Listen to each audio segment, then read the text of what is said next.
Welcome back to With the Property Show. Time to discuss the smartest project picks in Pune and Navi Mumbai. Our next caller on the line is Sudeep Mandal. Hi Sudeep, how do we help you? I'm looking for a flat in Pune. My budget is under 50 lakhs and I'm looking for 1 BHK or 2 BHK in Hinjwadi. Okay. And I'm moving back in India in 2017. So, if I get the possession in 2-3 years, I don't mind. So if you got any pre-launch project or any good project at good price, can you suggest me please? Sure. All right, so Sudeep would like to move in by 2017. He has that much waiting time. Hinjewadi, 50 lakhs. So Hinjewadi is a micro market where now the weighted average price has gone up to 4,900 rupees a square foot. Although the projects over there vary in price points from 4,500 rupees, but I go as high as 6,500 rupees a square foot or even higher because there is an SEZ over there. We've got an expensive project recommendation, which is going to have a golf course also inside the complex. So here can have a good choice between luxury projects and mid-level projects in price points which he can afford because his requirement is of a 1 BHK as such. Inventory overhang, nothing to really worry about. It's on the danger zone though, 24 months, but we like the micro market a lot. So we feel that over a period of time, with markets picking up in the next 1 or 2 years, this figure may come down. Price appreciation has been very good, 16% odd on an annualized basis. The projects that you can consider are the reputed projects, Sovereign by the Sarthi Group. This is trading at 4,700 rupees a square foot. Again, this is literally below the weighted average price of 4,900 rupees. So this project construction is going on and the project will be completed late 2015 or early 2016. Infrastructure of this area is excellent and there are international schools, banks and sports complexes in close vicinity. Then we have Blue Ridge by the Paranjpai schemes. This is more expensive. This is 6,200 rupees a square foot, but still falls very well within your budget. This is expensive due to its SEZ status and golf course is in the project and livability is already there, but it's getting ready in 2017. This particular product of Paranjpai schemes. They've launched new towers here that will be completed. Although the luxury apartments here are coming with all the top amenities and a dedicated 9-hole golf course as I mentioned. Lastly, you have Life Republic Phase 4 by Kolte Patil Developers. This project is actually a part of a 400-acre township and the 4th phase has been launched now. All amenities are there inside the complex and accessibility is very good as the project is only 6 kilometers away from the Mumbai-Pune highway and about 10 kilometers from the Akruti railway station. So Samir, within Pune, Hinjewadi seems to be the best market for returns, 41% since 2011. Is this just because of the low base or solid end-use demand and also employment creation? I think it's been a combination of both end-use and investor demand. Right. First of all. Secondly, that people who live in Mumbai and make investments choose Hinjewadi because it's proximity to Mumbai as well.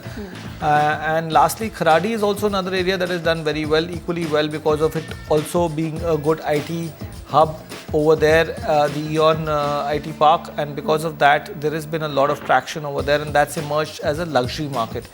Now, or mid to luxury market, and price points over there have started touching much higher on a weighted average price scale compared to Hinjewadi. Okay. But Hinjewadi, because it also seems still to be quite affordable compared to other regions in Pune, so it still seems to be quite attractive based on the fact of its proximity to the IT corridor, based on the fact of its being right on the Mumbai-Pune highway, proximity to Mumbai in terms of the highway as such.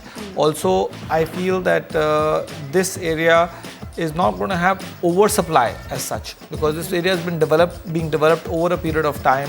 So there's not like unlimited amount of units like you see in Noida, for example, coming up, or even if you look at Magarpata city or big large townships like Amanora where you'll have unlimited supply coming up. Hinjewadi does have that advantage that the supply is going to start getting over in at some point in time or the other. Okay. All right, so Sudeep, the projects that we're recommending, they're all very well located close to the Mumbai-Pune highway and the major employment centers of Hinjewadi, which is the International Tech Park and the Rajiv Gandhi Infotech Park, which house major IT companies. Projects for you to look at: Sovereign by Sarthi Group, Blue Ridge by Paranjipe Schemes, and Life Republic Phase 4 by Kolte Patil Developers. Okay, next, Vijay Pandey has a question for us. Hello, sir. How can we help you? Actually, I'm looking for a 1 BHK flat in Kalyan or near Dombivali, and my budget is around 35. Okay, 30 lakhs, Kalyan or Dombivali, looking for a 1 BHK. Well, what we've done is that we've shortlisted, according to us, a better micro market, Panvel, from an investment point of view. And I think that Panvel would be a micro market which, with the new government coming in, releasing all the infrastructure initiatives that they have plans in mind, is a micro market that will do much better. We were told that that was an area of interest also for Mr. Pandey, so we selected that micro market. Now I don't know where Kalyan is really coming from. But if you were to look at Panvel, the weighted average price is 5,400 rupees a square foot, enough supply, 10,000 units, and 24 months is the inventory overhang. The project recommendations are, but before that, I think it's important to look at the price appreciation has been 12% annualized, even though it's been more of an investor driven market. But there has been some kind of traction even then, and there'll be more now that investors will come back into the market. It should start looking even better. The recommendations are Fortune Calypso by Fortune Infra. This is trading at 4,100 rupees a square foot. The construction is in advanced stages. Finishing is going on and will be completed by 2014. The builder is reputed and completed 4 projects in the same location already. Then you have Riverside Park by Moraj Constructions. This is a slightly more expensive project, 5,200 rupees a square foot, available from the resale market, but it's a project that's got ready in 2012, and location is quite premium. It's only 2.5 kilometers from the Panvel junction and the railway station, and 3 kilometers from the Mumbai-Pune express highway. Then you have Greens by India Bulls. This is trading at 4,800 rupees a square foot. It's an 85-acre township to be delivered in phases. Luxurious apartments located near Somerton railway station and only 1 kilometer from the Mumbai-Pune expressway as such. Samir, he's looking this property for end use. From that perspective, Panvel on a livability quotient, how is that going to do? Now, from my point of view, if you were to look at these projects, some of these projects are large enough townships. So once the possession starts to come by, the developer will ensure that he'll create some kind of social infrastructure around that. So that is going to be a big USP, that you will not be dependent on an outsider, because these developers, if you were to look at India Bulls, they have 2,500 units coming up, so they'll make sure that there is enough infrastructure, social infrastructure, that they create. Okay. Now, as far as we are concerned, it has been an investor driven market, but slowly you will see traction of end users coming in, and eventually this will become a good integrated township like micro market, where all projects will be much more organized than the unorganized kind of development that one sees in Mumbai. All right. And you strongly feel that now the focus is going to return to the Navi Mumbai International Airport, given the whole sentiment that the centre is strong on infrastructure projects? We have very strong hopes that should happen over the next 1 or 2 years. And if that gets announced, then are investors on ground getting excited? Well, there's a lot of euphoria on the ground, but I think the reality is inquiries have started to increase, although transactions are not increasing right now. But having said that, I think the problems have just not gone away. They will take another 1 year to 1.5 years for things to really start looking up. All right. Okay. So Panvel, clearly the biggest driver is the Navi Mumbai International Airport project.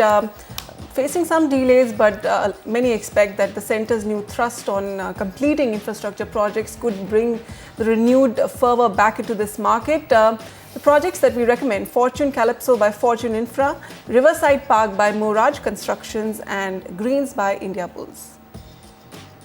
Now, the Bandra Kurla complex, or the BKC, is the most sought after commercial hub of Mumbai, As a result, office rents in this area are skyrocketing.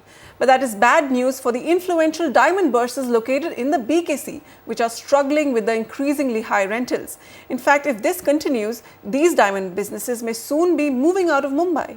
Ashish Bhatia joins us with the full story.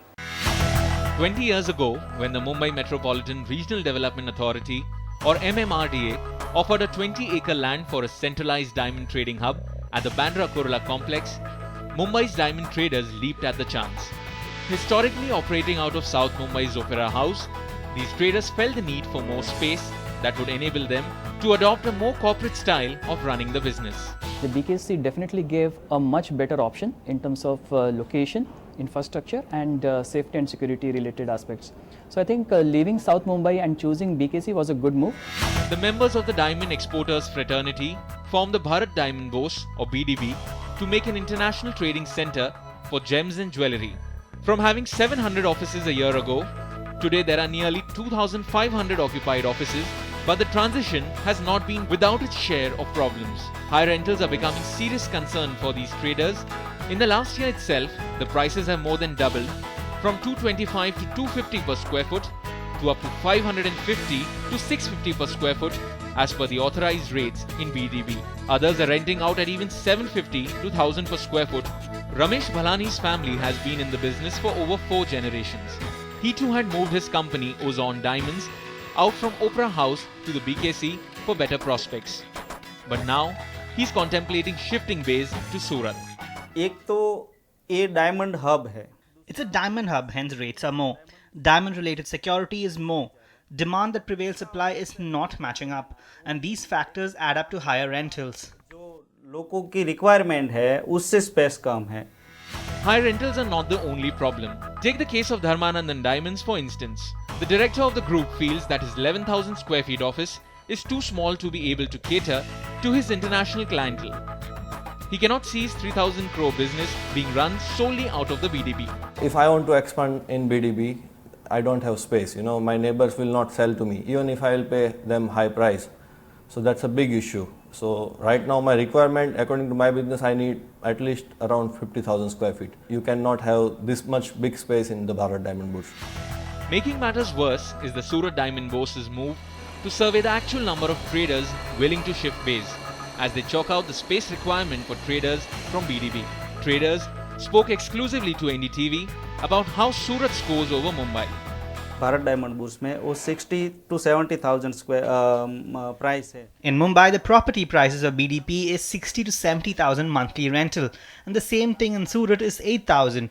So if we invest in Surat, there we can operate in 10 lakhs. The rest of the 90 lakhs we can invest in the business. 90 lakh जो बचता है वो हम business में liquidate कर सकते हैं. If 90% of the production in the world is in Surat, so I think it's very easy for the manufacturers to sell their diamonds in the Surat. Experts say urgent steps need to be taken by the BDB to reverse the trend and control the exit of traders. So far, cut, clarity, color and carats is all that worry the diamond traders. But now, fears and uncertainty loom large of diamond traders having to ditch Mumbai to embrace Surat. Will this happen and how will it impact the diamond business in Mumbai? Only time will tell. With camera person Malika Arjuna and Rakesh Solanki, Ashish Bhatia for NDTV. Time to take a quick break on the property show, but you stay tuned. Coming up on the other side, top luxury deals in 1 crore in the big city.